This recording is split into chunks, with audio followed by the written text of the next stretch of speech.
þegar við fáum nýja starfsmennin, þá skiptir persónuleikinn rosalega miklu máli, hvar hann í raun og veru staðsettur. Þú veist, því að við getum verið með mjög mismunandi fólk. Einn kannski alveg frábær í að hvernig kemur fram við gestina, sýnir þeim áhuga og mikill spjallari.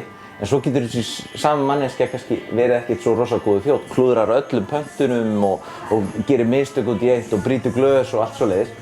En það bara svolítið mikilvægur partur í liðinu, því að þetta svona eiginlega bara svolítið fótboltalið og við þurfum að setja það svolítið þannig saman, finnst mér. Og við gerum það mjög mikið. Þegar kemur nýr starfsmaður inn, þá finnst mér skipta miklu máli að hann fái náttúrulega alla grunnþjálfun, en svo þetta svolítið hands-on. Þú byrjar kannski að labba með matinn fram og þá lærirðu hvernig diskarnir eru og hvað og hvað í þeim og lestir til svona bakahlið hvað í uppskriftunum upp á, því að nú orðið mikið fæðóþol og mjólkuróþol og alls konar svona mataróþol, þannig að kröfurnar eru orðnar miklu meiri. En mér finnst líka bara að skipta öllu máli þegar eru kúnnar að koma inn á veitingastæðin eins og hjá okkur, að þó það sé mikið að gera og allir að vinna á fullu, bera diska fram, hreinsa borðum, að það sé tekið á móti öllum. Okkur finnst skipta rosa miklu máli að þó þú sért að bera fram mat að þú svona kinkir kolli til viðskiptavinarins. Þá veit hann að þú kemur til hans á eftir. Mér finnst líka bara hvernig við tökum á móti fólkinu skipta rosalega miklu máli. Bjóðum það velkomið. Við bjóðum alla velkomna á íslensku. Mér finnst útlendingarnir svona vilja það, þó við sjáum kannski að þessu enskumælandi. Þetta svona það sem við leggjum kannski hvað mest áherslu á. Það móttakan á gestunum. Ef við gerum það vel, þá margt fyrirgefið. Í Vestmannaeyjum þá búum við svo vel að það náttúrulega bara allt fullt af fiski í kringum okkur og við erum svo lánsamir að við getum keypt beint af markaðnum. Þar treysti ég á strákana niður á fiskmarkaði, hringi á hverjum einasta morgni, hvað er að gerast. Ég veit nákvæmlega hvað bátar að koma í land, hvað uppáhaldsbátarnir mínir, sem að koma með besta fiskinn. Og svo bara sjá þeir að bjóða í fiskinn fyrir mig, fá hann inn.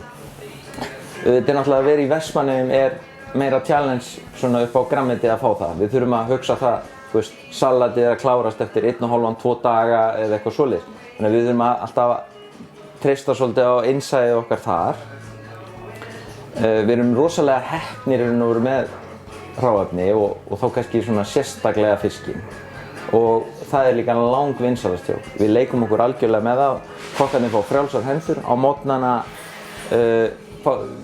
læt ég þá vita eftir að ég búinn að fara inn á fiskmarkað, segi ok strákar, við erum að fara að fá inn þorsk, við erum að fara að fá inn hámeri og telur kannski nokkra fiskategundir og þá það svolítið þeirra að koma með hugmyndir hvað við að gera og þá þurfum við allir að ræða, ok, verðum mikið að gera í dag, við þurfum að stúdera hvernig við servicin á þessu, við getum ekki pönnusteikt rauðsprettu fyrir 200 manns eða eitthvað, það bara ekki nógu mikil eldavél fyrir það sko. Þannig að við þurfum alltaf að velja skástu leiðina, þannig að þetta svona ákvarðanatökur daglega frá morgni til kvölds í raun og veru, þannig að allt gangi upp. Með því að það hafa allir eitthvað þetta að segja, að hvernig diskarnir eru, að þá finnst mér við efla metnaðinn hjá kokkunum í eldhúsinu. Þeir koma með nýjar hugmyndir, það koma nýjir réttir inn, en svo erum við þannig líka að það eru nokkrir réttir eins og hjá okkur á gott, sem á ekki að hrófla við. Sem eiga að vera eins. Fólk kemur sem eru svona signature diskar sko. Það eru nokkrar uppskriftir sem má bara ekki, það eru bara lög það, það þarf að baka nýjar kökur á hverjum einasta morgni. Það þarf að elda kjúklingabringurnar á ákveðinn hátt og það eru svona nokkrar prótókoll sem við verðum að fara. Þar kemur þetta svona leiðilega fyrir hinn skapandi kokk sko, en allir skilja sko. Þannig að við fáum svona útrás fyrir fiskidagsins og það má alltaf koma með nýja desertinn og svoleiðis, við fáum útrás fyrir því. En við höldum alltaf ákveðnu línu með ákveðin item.